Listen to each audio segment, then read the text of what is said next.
Oh, hi guys. Don't worry about me. I'm just having a scroll quickly to see if there's anything I fancy on Just Eat.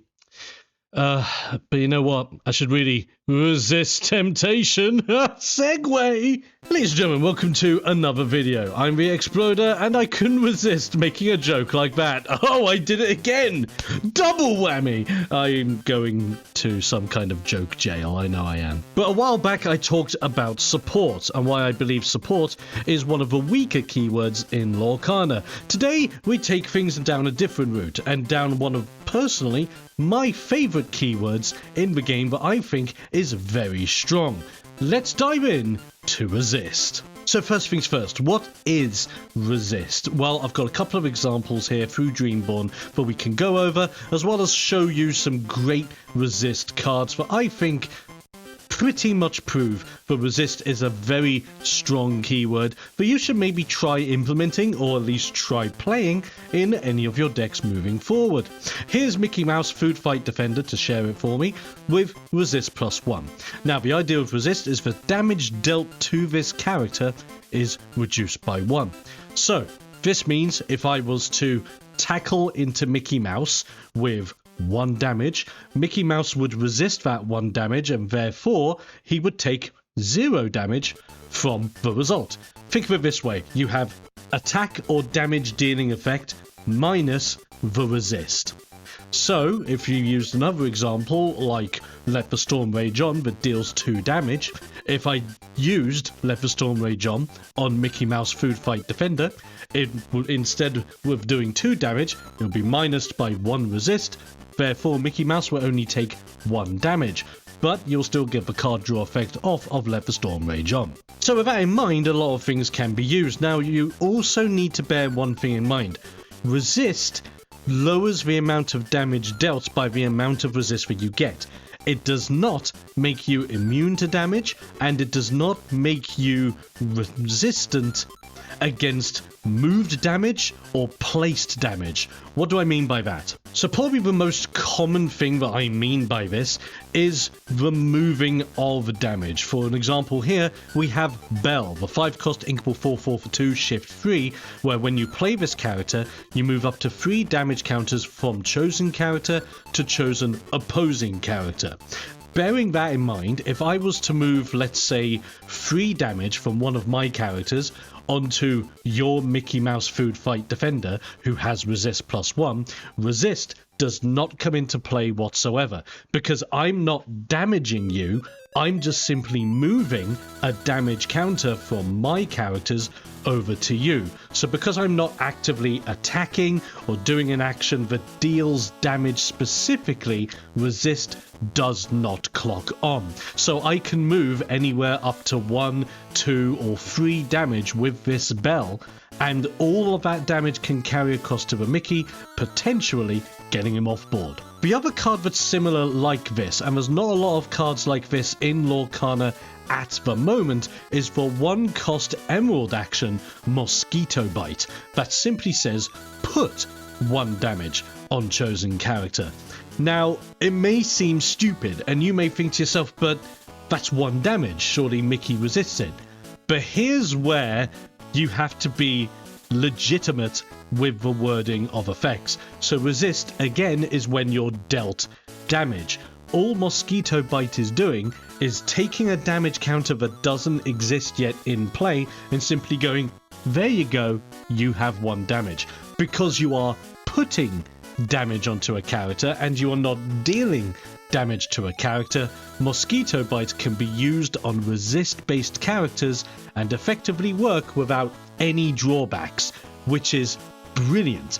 So if you need to use a damage-based deck in Emerald that maybe utilizes some of the damage-relying cards like the bigger Robin Hood cards, for example, you could consider running Mosquito Bite in case your opponent has a resist character, so you don't have to worry about bopping into them for bigger damage numbers, or wasting a Let the Storm Rage On, or wasting a Grab Your Sword, when you could just put 1 damage onto them and still reap the benefits. So with that logic alone, yes, resist does have its drawbacks, but it's also very strong because 9 times out of 10, you're not going to see a lot of bell plays or a lot of mosquito bite plays. You're going to see a lot of challenging, and you're going to see a lot of straightforward damaging with things like Twin Fire, Let the Storm Rage On, Grab Your Sword, and the list continues. Let's have a look at some other resist characters that I think are very good and you could potentially see in play. Outside of Mickey, one of the single best resist characters that is incredibly strong in the last meta, and especially now in this meta, is the 2-drop uninkable Calhoun Marine Sergeant. A 3/2 for 1 lore, resist 1, and the effect during your turn, whenever this character banishes another character in a challenge, you gain 2 lore. So yes, you may look at Calhoun's stats and think, well, she's only a 3/2, but with resist +1, she's effectively a 3/3, so you've got to bear that in mind. And if she tackles into something, she's not going to take any damage, and if she's able to banish it, that's a big plus. And a lot of characters at her ink stage that's currently in meta normally have anywhere between 1 to 2 attack. So 9 times out of 10, Calhoun's either going to take 1 damage or no damage, and there's a lot of tech out there that either removes the damage after Calhoun's taken something, or potentially gives Calhoun resist 2 to bypass any damage she can take, even reducing the attack of the opposing character Calhoun's going to bop into. She is incredibly strong, and if you want more detail as to how Calhoun works in a meta level deck, I did a full meta deck breakdown of the current scary Sapphire and Steel deck making the rounds in set 7, which you can check on one of my videos. There should be a little pop-up on screen for you now if you're interested. Now, one of my personal favourite resist characters has to be John Silver, the Greedy Treasure Seeker. He's a free cost 3/3 for 1 lore with chart your own course. For each location you have in play, this character gets resist +1 and lore +1. So if you're doing a location based deck and you want to do plays around it, I highly recommend keeping an eye out on Steel, because with this John Silver, even with only 1 location out, he turns into a 3/3 with resist 1 and questing for 2 lore, and that's just with 1 location. The location itself doesn't even need to give him resist or any other benefits. But you could do some quirky tech here, such as using the Cove in Emerald, moving John Silver into the Cove, and then effectively John Silver becomes a 4/4 with resist +1 and is able to quest for 2, just off of 1 location by itself. He's pretty mad, and I highly recommend checking him out if you're interested in some quirky tech. Now, this is a sleeper hit, and I think a lot of people are sleeping on this card. I quite like it. I really like how fun it is, and I recommend you try it out because it is in the latest set, Arcasia's Island, that you can get right now. It's Beagle Boys for Small Time Crooks from DuckTales. It's a 4-cost inkable 3/3 for 2 lore, which is a pretty nice stat block if I dare say so myself, with Hurry It Up. Whenever this character quests, chosen character of yours gains rush and resist +1 this turn.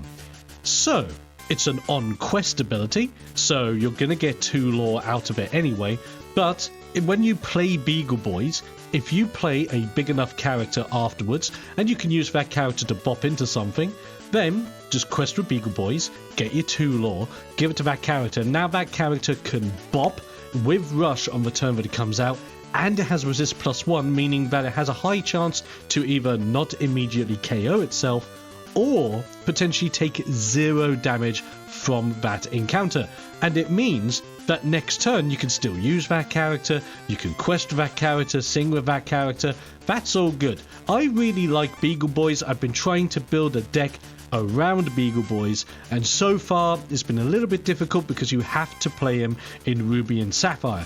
Not impossible though. I think there's an amazing tech I could pull off in this, and I'm going to keep trying to build the deck, so keep an eye out in future. I may have a deck list, and if you want to challenge me to make a Beagle Boys deck, let me know down in the comments and I will certainly do my best. Another new card that has another very strong resist ability for you to try out, this time in Ruby and Steel, is the new Mushu Majestic Dragon. 5 cost inkable 4/4 for 1, and intimidating and awe-inspiring. Whenever one of your characters challenges, they gain resist +2 during the challenge. So you know the Calhoun that I showed you earlier that already has resist +1. Now, if you have Calhoun out with Mushu and Calhoun attacks with her free attack, now she gains an additional resist +2, meaning the Calhoun is a free 2 with resist free, and when she banishes something you gain 2 lore. That's a 2-card combo with some juicy tech.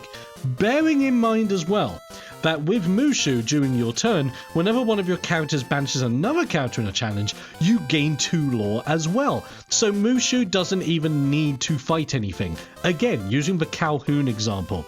Calhoun turns into a free 2, resist free, with an ability where if you banish someone, you get 2 lore, and you get an additional 2 lore off of this Mushu. This is a 4 lore play with 1 character challenging, and 9 times out of 10 not getting wrecked. It's a beautiful combination. I really like this Mushu anyway. I think he's really nice in this color combination. Another one to check out and consider. Of course, if we're talking about resist, we need to talk about some of the other classic cards that have been in the game for quite a while now. From set 2, Cogsworth Grandfather Clock. I think he's possibly one of the best resist characters in the entire game because of what his effect is.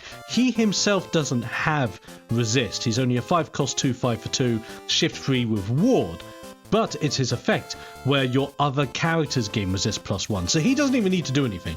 Doesn't need to quest, doesn't need to sing, doesn't need to have some crazy requirements, and it's not until the end of your turn. As long as Cogsworth stays on your board, all of your characters have resist +1, making him a fantastic play on turn 5, making it so that your characters are harder to get rid of by other means that aren't just direct removal. It's a beautiful card which I highly recommend, and there's a reason why Cogsworth still sees meta play to this day. And then lastly, if we're talking about resist, I can't possibly stop this video without talking about one of my new favourite boys that I have made 3 different variants of a deck out of, and I'm happy to say I am probably playing at a store championship near you in the future.